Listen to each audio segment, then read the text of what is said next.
Ladies and gentlemen, ATDF everything in that shelf presentation.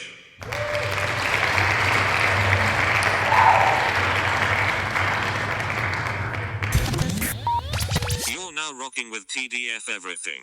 Spoiled rotten.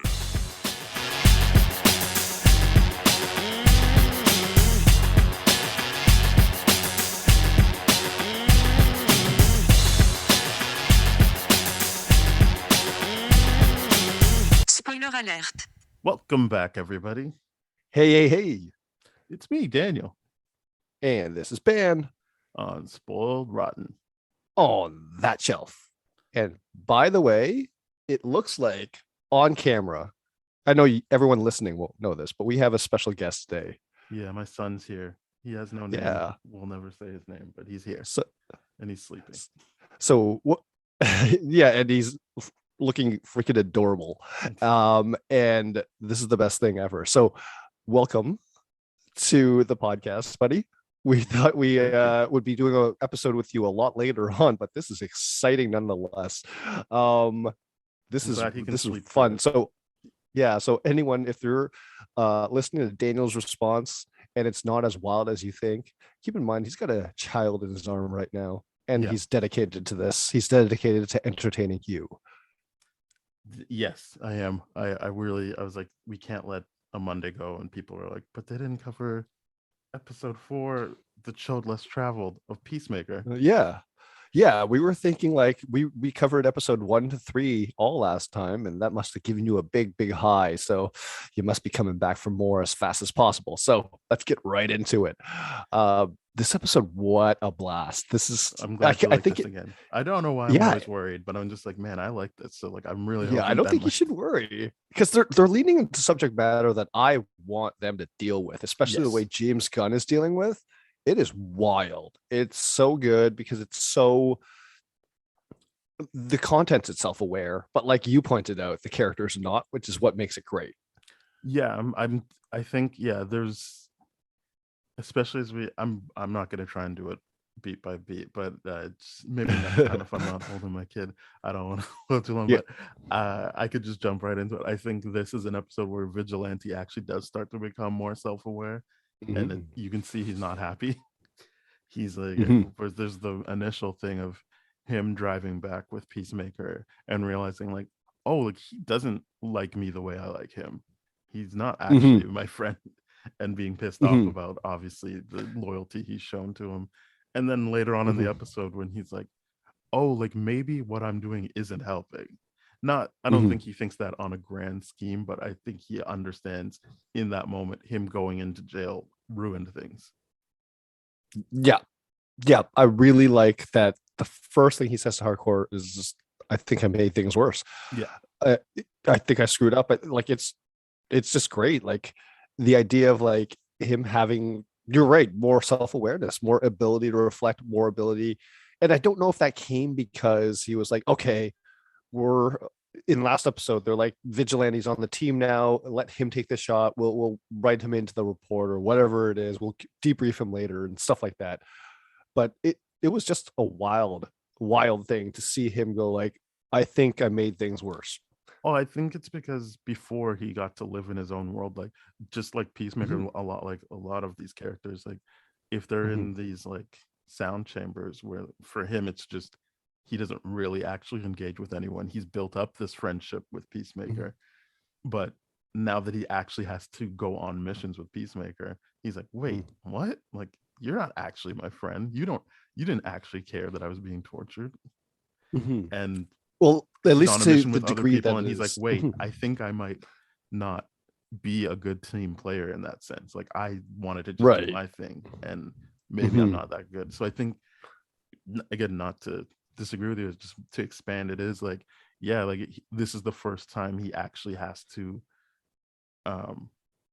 reckon with what his actions, like the effect his actions have on people or how people actually see him. Yeah, absolutely. One of the things that I was thinking of too is like he and Peacemaker obviously have a past, and that past was very much surrounded in the chumminess of let's beat up people and kill criminals together and all this kind of stuff. And even in like episode 2, like after the threesome, when they're in bed, when they're both smoking pot, like all the woman and John Cena are smoking pot, he's like, man, a few years ago I would have killed you two for something like this. Well, It's like he's realizing we don't actually have that much in common. Like he's realized there's a bigger and bigger drift for everything, and he's losing that. It's slipping away from him, but he's actually owning it. Yeah, that's interesting to me. I wouldn't have expected his character to own it. I think the one thing that led me to believe he would is because he owns, no, I like killing. He doesn't try to like he doesn't try to give explanations or try to like, I don't know, I'm sorry, I'm so early in the morning, but there is a smart word to talk about what I'm talking about. But essentially he tries to he doesn't try to be like, well, the killing is just because I need to do it. He's like, no, like it is the killing. I like the killing. So I think the more information, or even when I think it was earlier in the episode where he's like, I think your dad's pretending to be gay to get away from you, and he's like, okay, like maybe, but that has nothing to do with what we're talking about right now. Like I think it isn't, he's not, I think when given the information, he can change his mind, I guess, is what they're showing with this character. Yeah, especially because, and I like how he confronts other characters with the same information that he had to confront, right? He's like, hey, like what about your racist dad? And like he just basically says it in this episode, and he confronts Peacemaker about it, which is like the thing I wanted to see the most. Like the biggest scene, like to me, this episode was that confrontation. That like, hey, my dad's not racist. Oh, and then the backpedaling of justifying like how come your dad's still in your life, and more importantly, why do you care about your dad's opinion? And then Adebayo does it, which really definitely kind of get to Adebayo. Yeah, keeping Adebayo does it stuff, like he definitely I guess Peacemaker gets it from two different areas, like one from a friend, one from a coworker.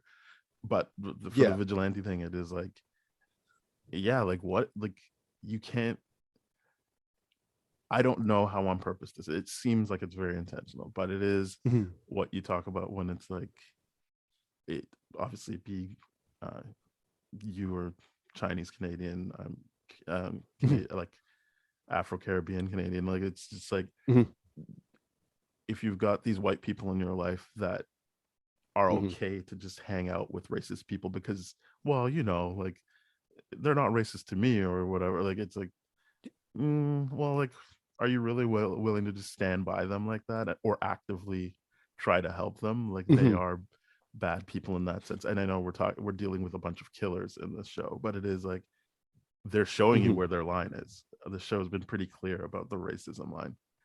And I mean, also misogyny, don't get me wrong, but this, for Peacemaker, they seem to really be pushing the racism as well as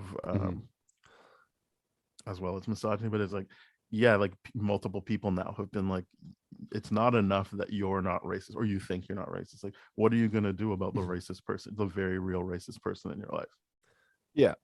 It's basically posing visually for us. You can't be okay, you have to be anti-racist. Yes, is what the scene is basically saying. You can't be, I don't support racism. Cool. Like, but it seems like you're okay benefiting from it, Peacemaker, and that's the point. He's like, you're really benefiting from it. Yeah, we like the same thing. We like justice, you know. And like, I'm sorry, that scene, this is what in my experience, and I'm sure you have many stories very, very similar, but I obviously don't want to speak for you. But like in my experience, when that ever happens, I'm like, hey, bud, I got a question. Kind of serious. Want to ask you, why are you out hanging out with this guy? Because gotta tell you, he's low-key racist. And like for me, myself, being in a lot of like predominantly interracial relationships my whole life, the most uncomfortable is like whenever I meet a partner's family and they're racist to me, and I'm like, okay, hey, I know that you're a someone that loves your family, but I got to tell you something and you're not going to like it, but I need you to listen. And then the backpedaling that happens there is just, it feels so shitty. But, and to see a white man confront another white man about it, where defensiveness is not given in an angry way, it's more given like I'm defending myself, as opposed to fuck you, like you don't know what he's been there for me to do, and well, he's my dad, I can't get rid of my dad. I'm like, yes you can, you can definitely be like can, your especially no, you can especially definitely as get rid of your dad. the like episode progresses. You're like, your dad does not respect you. You need Yes. to recognize that too. But I think you're right, because before you just said what you said, I was kind of like the vigilante scene in the jail. Like, I know people really see that as a fist pumping moment because he's beating up racist people, but I was just like, is this showing you just like, because all of the stereotypes he uses, like, that's not the only way people are racist. Like oh, they're Southern, they're hicks, and they like incest. Like, that's not it. But I think you just pointed out that earlier in the episode, he's also confronting the other type of racism, the type of people that are just like, well, I don't do it. And so I do appreciate that. I'm hoping that other people see that as well. So I'm glad you brought it up, that there is two, it's not just two versions, but this episode attacked two versions of what racism can look like. It's not just the old guy who's got racism issues. It could be their kid who's like, well, that's him, but otherwise it's okay. And it's like, well, no, that's not okay either. You can't just excuse that. Or if you do, then you need to be comfortable being lumped in with him. Yes, it's the difference between overt and covert racism. It's very academic, but it's not that academic. It's the idea of like, okay, will you be racist directly towards me, or will you be racist with a smile? And then like behind the scenes, do everything like, for example, let's not invite Ben. I don't think he likes the food that we eat. And I'm like, oh, what do I like to eat then? You know what I mean? It's all that shit. There's subtle small things that people can do out of nicety. And I know this because I work in a field filled with racist white women, and that is dietetics. And they do that shit all the time. It's like, oh, Ben, we can't invite you. It's a women's empowerment meeting. I'm like, okay, but you can't use work funds for something that excludes everyone. And in this situation, the numbers game, because it works to your advantage, doesn't work to mine. Like, it's just the idea of like, well, we have 9 people here and you're the only one against it. I'm like, I'm the only man and I'm the only person of color. Why does the 8 voices therefore outweigh mine in that position? Like, if I'm telling you this is racist, this is racist. If this is, oppressive, this is whatever. Racism isn't like well, let's see who agrees about it. It's like, if the person is experiencing it's not it, just, then oh, just he wears a that. hood and he doesn't. Exactly. It's overt and covert. There's 2 sides of this. We're not diving into that, obviously, but look it up if it's confusing in the concept. As I said, I'm happy you brought that up, because that made me feel better about how this is being attacked. Much better. Yeah. I don't know if I want to talk about maybe let's just talk about Adebayo. So I guess this episode pretty much showed what her skill is, which now I'm thinking retroactively we probably saw earlier. But it looks like her mom, she's good at getting people to do things that might not be in their best interest. I think if we're talking about overt and covert, the overt version of that was her telling in quotation marks Vigilante to go kill Peacemaker's dad. I think that was a very clear version of her getting someone to do something and pretend, because it's all under the guise of, oh my god, do you think that's a good idea? I don't know, I just feel so bad for him. And then I think earlier it would have been when she didn't take the shot with the senator and getting Harcourt to do that for her, because later she takes the shot with Judo Master, and I know it's Judo built Master. up like, I know it's built up like, oh well, this is her making up for but I'm like, I don't know. I think that's really exposing is she probably could have done it. She just didn't want to, and she got someone else to do the dirty work for her at that time, just like she does with vigilantes. Yeah. I actually read that scene a little bit differently. I read that she was just defending Peacemaker because she has an attachment and a bond to Peacemaker, or at least she's playing that up for the long game. Because you're right. The one thing that I saw in this episode, her special skill, I'm like, oh, you got a little bit of Amanda Waller in you, but you're compassionate about it. And I mean, you're yeah, building she's not that up. ruthless about it, but I think it's the same idea is that she is manipulating people. Yes. Yeah, because Amanda Waller, like, remember back to the original Suicide Squad, she's like, well, how do, like, because she's at that dinner meeting with the senators or wherever she's pitching this to, she's like, well, because getting people to do what's against their will is what I do best, kind of thing. And I'm like, oh, okay, so you've got a little bit of that in you because you obviously saw your mom use that in a less covert, like I'm gonna kill everyone way, and more like, oh, maybe I realize my mom always gets to pick the restaurant choice that she wanted Maybe, to yeah. as a kid, no matter what it was, like something like that. She's like, maybe I learned how to steer the ship, so to speak, a little bit better from my mom, so I do think that is her special talent, but I think you're right to say that Yeah, I definitely she got a bit of I think Waller in her. yeah, I don't think she feels I mean, I think however whatever her feelings about Peacemaker are irrelevant in that moment. I think she's just like, we need to get rid of this um and I'm not saying, oh, she wants to get rid of him because he's racist. I think she's like, dragon needs to be off the table because he knows too much about what we're doing. So I think that was Yes, her push 100%. for that. So she knows how to push Vigilante's buttons by making it about Peacemaker. And well, we both know that he shouldn't be trying to save his dad. Maybe if his dad was just gone, maybe he wouldn't be hung up on that and we'd be fine. But I do think that the way she's playing the scene is very clear.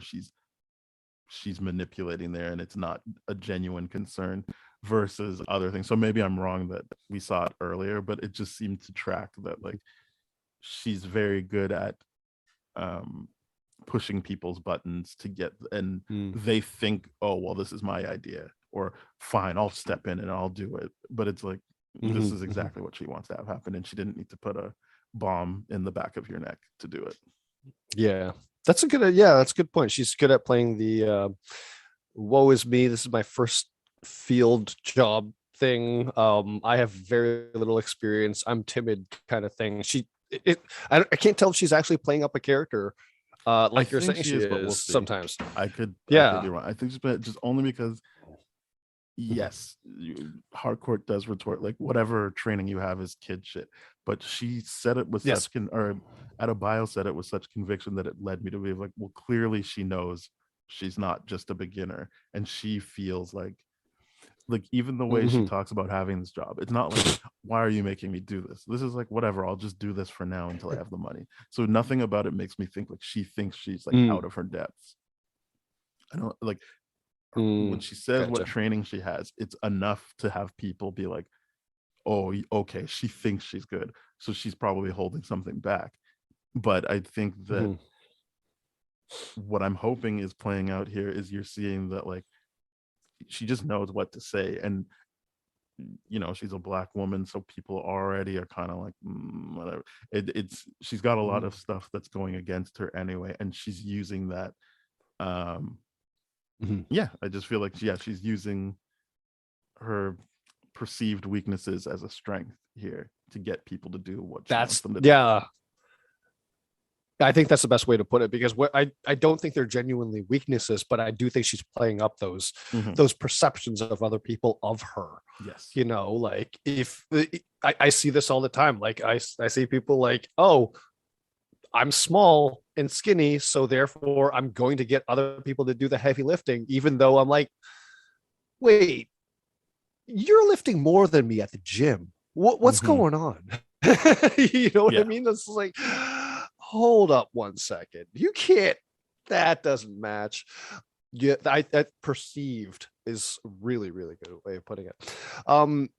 Let's talk about Adebayo's Right. Okay. So that's what I liked confrontation with the about Peacemaker thing. Adebayo's confrontation with Peacemaker was that she said Mhm. we all want to believe that our parents are. I don't remember exactly what she said. I know I have it in my notes, Yes. but I don't know. Yep. But basically, that our parents are ultimately good but flawed people is the gist of what she was saying.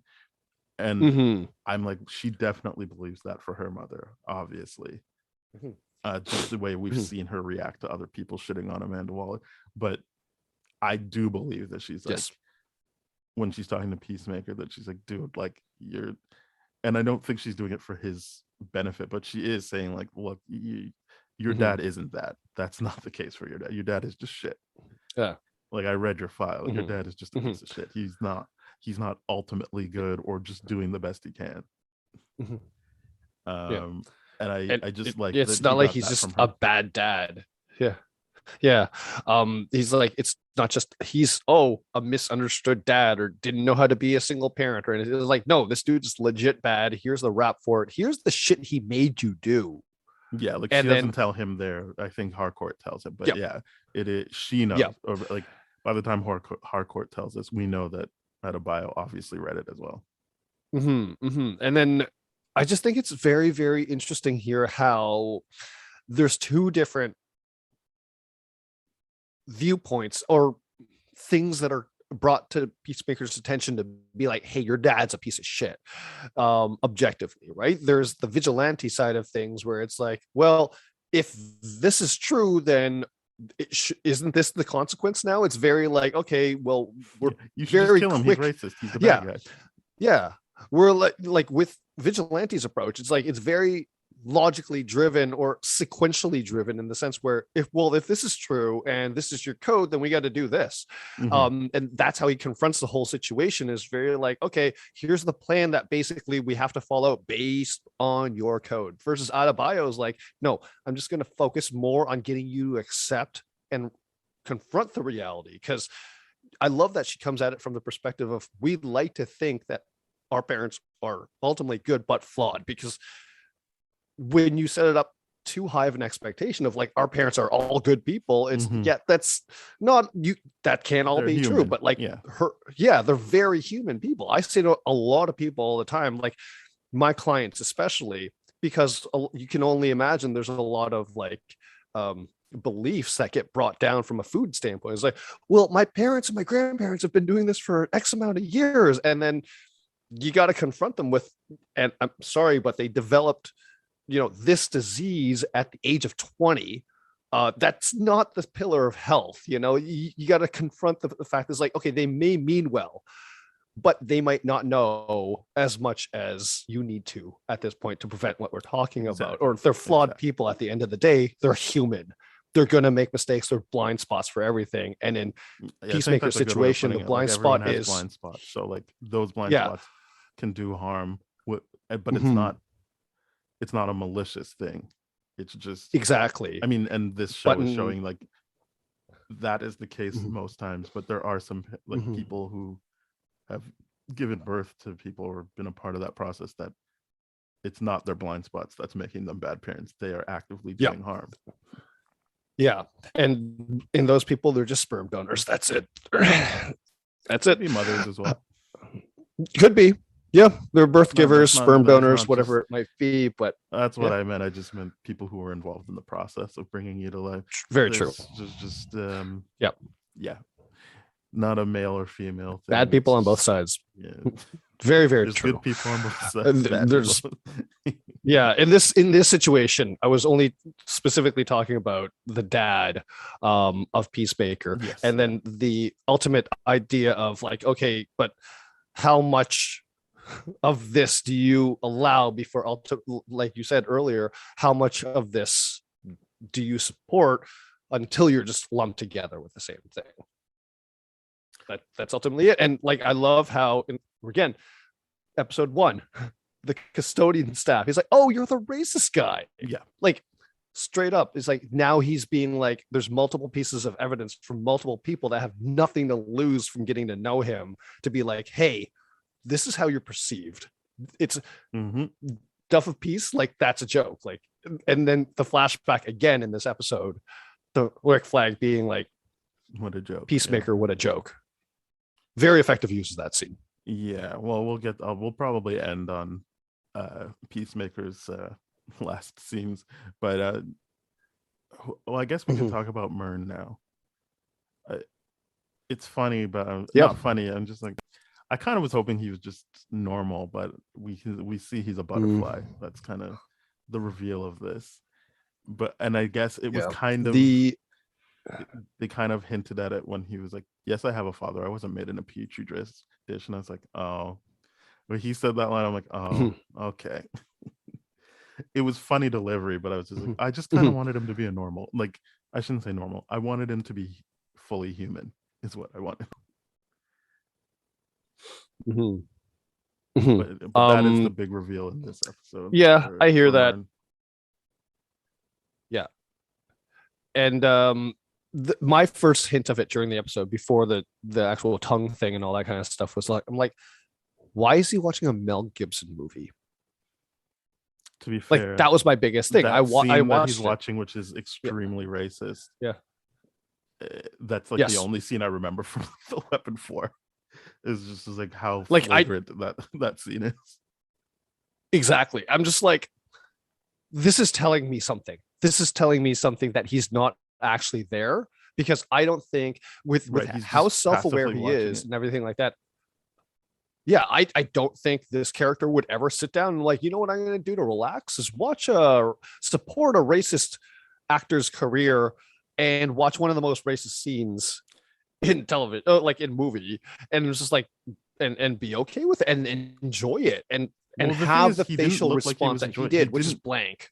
Yeah, it's more that he was blank. I think that's the big thing to pick up on. Yeah, that's why I was like, even if he I'm like, that, this scene is telling me something, and then even if you're like, oh well, yeah, he liked it when it first came out, you would still think you would see a smile on his face. But to give it a blank, it's not a scene that could give you a blank stare. You could be, I mean, again, we're talking about on TV, so he has to do something to like project something to the audience. So maybe someone could just blankly look at it and be angry on the inside. But if you're acting, he is a good actor, so I'm sure he would. If the idea was he's watching this but he doesn't like what he's watching, he would do something to show that. But the fact is, we both came away from it being like, well, he just has a blank stare, so he's not actually there. Like this is, he's not experiencing this scene right now. And the first thing I thought was butterfly, and boom, reveal, that is correct. He is a butterfly, which leads me to believe is Amanda Waller behind the butterfly program. I mean, that could be wild. I mean, think of the people that are been involved so far, people of power, people that can influence, like, you know, like whether or not they're actually under the guise of like, okay, maybe this is just a small group of butterflies being like, we don't like where this butterfly direction is going. But I don't know what's really happening there, but it's just whether or not he got infected throughout the way, or he's always been infected, we have yet to find out. Well, something's up, right? Because Judo Master before he got shot. And that's the other thing. The way she shot him was just to take him out of saying what it was. I shouldn't say she. Adebayo specifically shot and didn't kill him. Meaning like she obviously knows what she's doing, but she got him to shut up in the moment. And because maybe she's right, maybe not right, but maybe she's telling the truth that she doesn't like to kill. And obviously she knew with the senator, he has to die so she can get Harcourt to do that for her. But she's able to take a shot to just incapacitate someone. I'm spinning out here. But my point is, before he was shot, he said, you have no idea. You don't know what they are. And so that leads me to believe that this could be like a Skrull thing where we think like, oh, the butterflies are the bad guys. But we watch Captain Marvel and I'm like, it seems like they're just good guys. And obviously that doesn't mean all of them are. And maybe Myrn is a like malevolent one, but it seems like there could be like good butterflies and bad butterflies. And so that the idea that all of them need to go is wrong. And it's like, we'll see. Because when we get to the Peacemaker stuff, he has a butterfly. He lied to the team. He knew enough not to share some information with them. And we'll get into that. But obviously that butterfly doesn't look malicious and even seems concerned about him when he's passed out later. Yes. Yeah, that's a great point. That's something I was like, hold up. Is this butterfly trying to be slimy to get out of there? Or is this butterfly genuinely concerned because they're playing up the eagly thing too? Yeah, I guess Always great I to see just Eagly. assumed that it was genuine because they were showing Eagly Mhm. also being concerned, and I didn't think they would want to get too complicated with it. But you're right. It could just be that it was like, oh, he's out. I'm never gonna get out. I'm hoping it's just showing that there are, like humans, good butterflies and selfish, greedy butterflies. Right. I think you know what? I never even thought to interpret that butterfly's I guess like demeanor or whatever in the jar ever since it's been caught, because I'm just like, the factors that are setting in right now to me seem like Stockholm syndrome. Like this butterfly isn't able to really, we don't know what a butterfly eats. Like we don't know. Well, actually, honey, we do, but we don't he's got know the jar there for Yeah. it. But yeah, I know what you Yeah. mean. Is he feeding it? I just know Like, he has did the you see jar, it so he feed? could feed. I don't need to see it. I just need to see that, Oh, like, he's got the jar. So he okay. I thought didn't enough notice to that get. detail Yeah, he's got the butterfly in a jar, and he's got food in a to jar. keep it alive at Yeah. least. And then he gets it high. Okay. Again, I don't think Yeah. that was a friendship thing, but it was like, Yeah. I just took it as maybe the Yep. butterfly was like, oh, like, this is distressing. And especially, I guess we should just talk about the Peacemaker, like, full-on stuff, because it gets too Yep. annoying for the Yeah. listener otherwise. But Let's just do it. basically, Yep. he finds out from Harcourt that everyone does know that his dad got him to kill very early on, and we don't know what happened to his Yeah. brother specifically, but that he's involved in his brother's death. Yeah.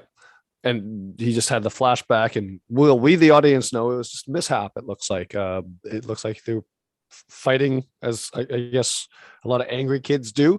And then his head hit a rock and convulsed and then died, right?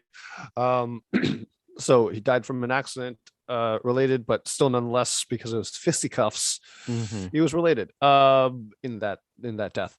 And obviously he's harboring around a lot of guilt and shame. And you're right. He probably, imagine a whole team of people knowing your deepest secrets ever since like childhood and all that kind of stuff. Like that must be so, I don't know how he just feels in that moment. Oh my God. There's so many things that if people knew about my childhood, I'd be like, what the hell? Yeah. No, he feels like he can't now. Yeah, he knows like, well, I'm ruined to them. And he already was feeling away because he killed Rick Flag, one of their friends, or maybe not friends, but someone they liked, I guess, of the Suicide Squad, or Task Force S, I should say. They liked him.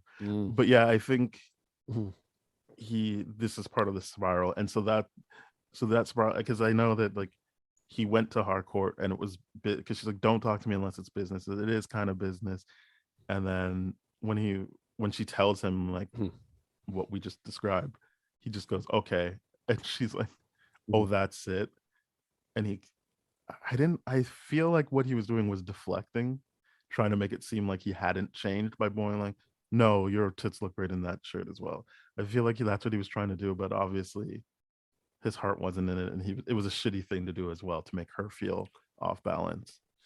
But right after he says that, it goes right into him basically drinking himself into a stupor. That's why I thought the butterfly was concerned, because it was less about like, you're right to invoke Stockholm syndrome, but it was more just like, if you're trying to show like emotional intelligence, that entity could be like, oh, well, this person is going through something. That's too bad. Sorry about that. We had to stop and start, and now my kid is gone. They grow up so fast. He got up and he was like, I have a job. Bye, guys.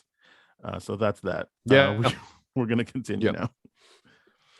It's making me look bad. But yeah, we got temporarily disconnected because of my internet as well too.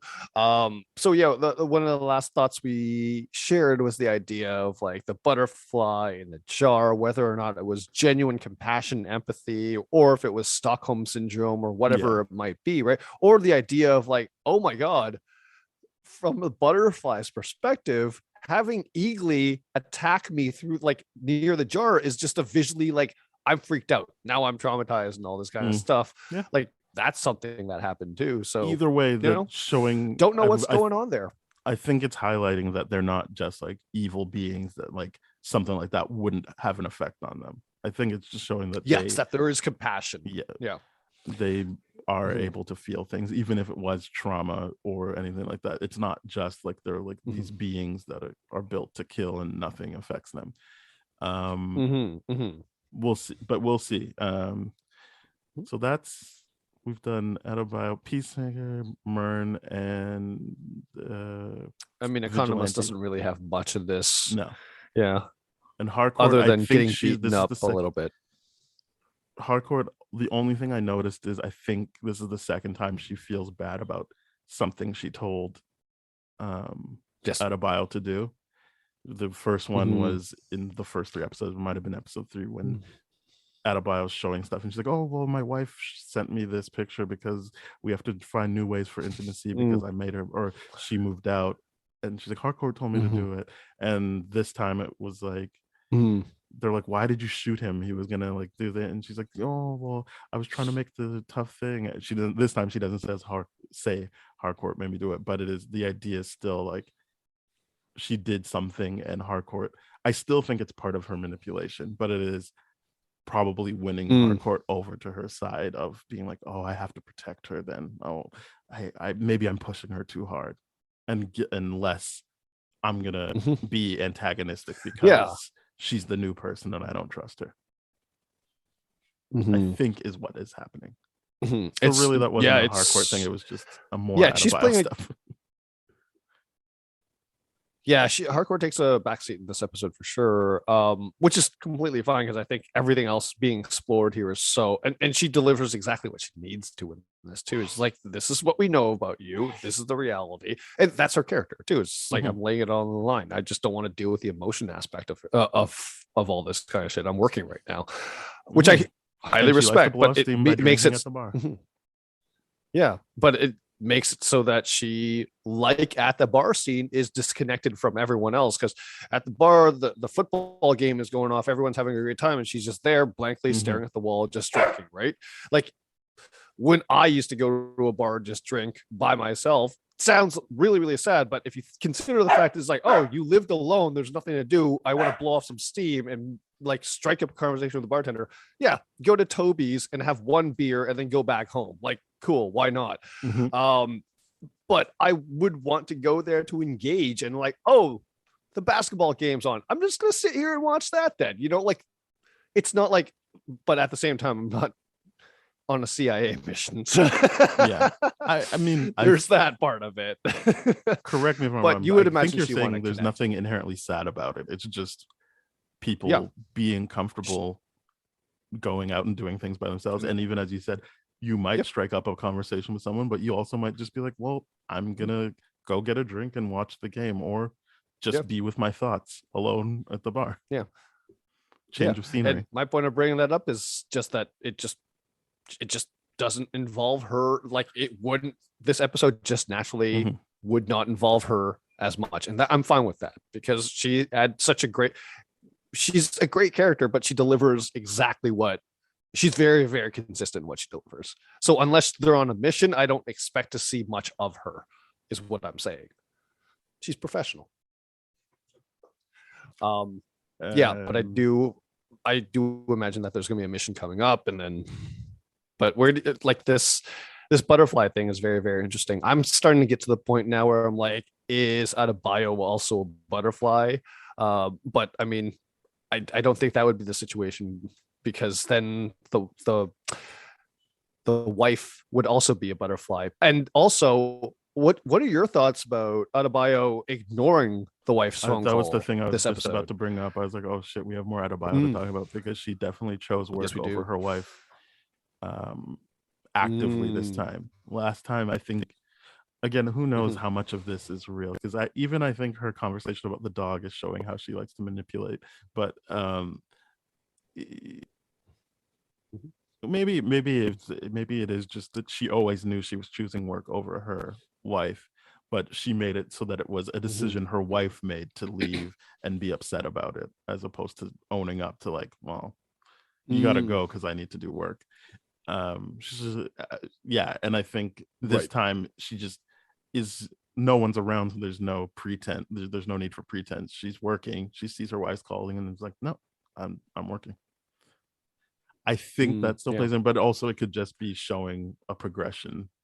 My feeling though is that her secret skill is that she manipulates, so that the only reason we saw that scene was to show like, well, she's not putting on a performance for anyone. She just was like, no, I'm busy, I have work, I'm not gonna answer this phone. Yeah, because as the episodes go on, she's getting further and further away from her wife, and I don't know if that means closer and closer to the team, and whether or not that's a bad thing for her relationship, and whether or not like this line of work can't ultimately have personal relationships. They're trying to show that, but then it's weird because in one of the I think so, so again, there is evidence that this is just a progression, and I feel like it's just more pulling out or unraveling things. I shouldn't say unraveling, revealing different aspects of her, but either way, it's there on purpose to show to give you more information about her. And to make it clear that she has chosen work over her wife. If you had any doubts before, this is a very clear sign that she chooses work over her wife. This is what an episode. Oh, one thing for our audience that we did not know: every single episode has a post-credit scene. Now, these are not post-credits. These are not post-credit scenes in the traditional Marvel sense of it. It's they're just not Marvel post-credit. What I'm taking is they're kind of outtakes or a different they're version, alternate or versions. They're definitely alternate versions of scenes you've seen before. We here in Canada see it on Crave, and Crave just automatically is like, okay, we're going to the next episode. Doesn't like, I feel like Netflix at least is like, there's something after the credits or during the credits, because it doesn't immediately be like, hey, you got 5 seconds, we're going to the next thing. Whereas Crave is just like, no, we're going to the next thing. It has a different UI setup for sure. So I didn't know that. Netflix has a different UI setup for that kind of situation. It has like watch later or what next thing to watch, like prompting you to, but not automatically doing it. So for all our Canadian listeners, check out and this drove Stacey insane, because I was like, we have to watch the first 3 post credits for episode 1, 2, and 3 before we get to 4. And then it took so long because UI for Crave is so crappy that when you get to the end of that episode, it just automatically. So I skipped and then when it ended up I had being to leave what the like scenes 3 it minutes was of the episode so that I didn't like skip over the post credit. But this one and was check going those back out to because the they're walk funny. like a duck scene. This was like he's like, how would that even work? That doesn't make any sense. He just got really mad at Vigilante for proposing that a duck could wear a human suit. That's the post credit for this episode. But this is one thing I'm thinking about James Gunn. I think this is a giant flex in the best possible way. So I can't help but notice the fact that he's doing a lot of Guardians parallels, in how he's using the soundtrack very, very effectively. I would argue in Guardians much, much more effectively, but he's using the soundtrack here, how he is using this similar font style for like the opening credits, similar to like Guardians text and all that kind of stuff. And then like now the duck thing, I'm like, they're making fun of the cameo for Guardians with Howard the Duck, right? Like that's what he must be doing. He's flexing hard on Marvel and DC fans right now. Like that's what I'm getting from that. Way. I just know that that's a saying, and this was, to me, it was more like the humor that I know people aren't loving, which is not letting things go, and like the Berenstain.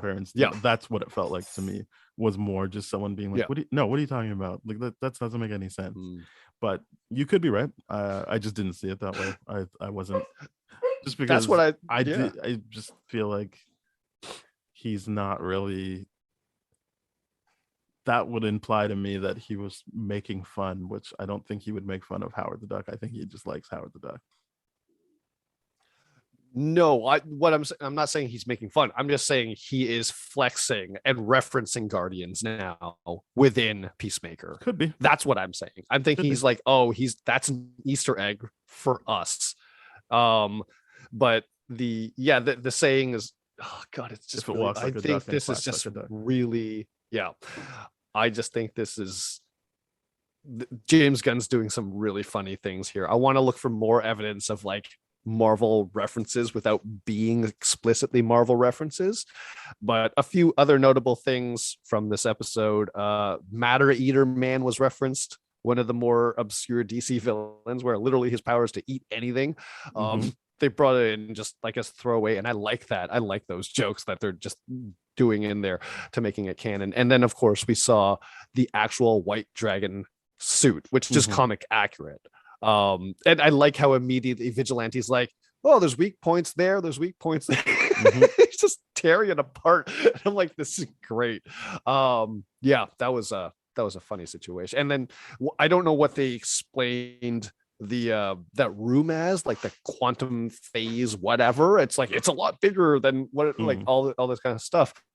I'm like, I don't know if that's a Doctor Who reference or something like that, but then the idea was like, just like the thing he says, I guess he's pretty smart for a racist, like right away is just like doubling down on the whole like, hey, your dad's a racist kind of thing. Like, yeah, objectively your dad's a racist. I love that. And the getting away from humor thing, yeah, I don't understand that explains why people don't love The Other Guys as much as I do, because that movie's all about that. It's just like doesn't, when he talks about a lion, don't let it linger. Yeah, a lion attacking a tuna. That is my kind of humor. Yeah, it's great. But, yeah, I'm looking forward to that. Was episode 4. Yeah, I'm looking forward to it. Yeah. I did take very extensive notes, but there was no way I was going to get through those today. So hopefully next week. I think we hit them good. Yeah, I think we covered everything. It's a great show. I'm really hoping they stick the landing, but also I can at least be like, I enjoyed the ride, even if it didn't, if it doesn't stick it quite that well. I like the subject matter. I definitely like the humor, so it really works for me. But yeah, they're I agree with you on that. This is giving me everything I want. It's good. Excellent. Yeah, thank you very much for listening, everybody. We're on the That Shelf Podcast Network with other great shows like Bad Gay Movies, Black Hole Films, Composers. There's a whole bunch of things. So please go there, thatshelf.com. You'll see these podcasts, our podcasts. If you want to hear older episodes, please go to tdfeverything.com/spoiledrotten. Our Twitter is at tdfspoiled. Our email is spoiledpodcast@gmail.com. So you can contact us there. And we're on Apple Podcasts, Google Podcasts, Spotify, Stitcher, iHeartRadio, Radio Public, a whole bunch of places. So please, if we're not where you like to get your podcast, let us know through Twitter or email. And if we are, then please rate, review, subscribe, and share with your friends. That is all from me. Bye-bye.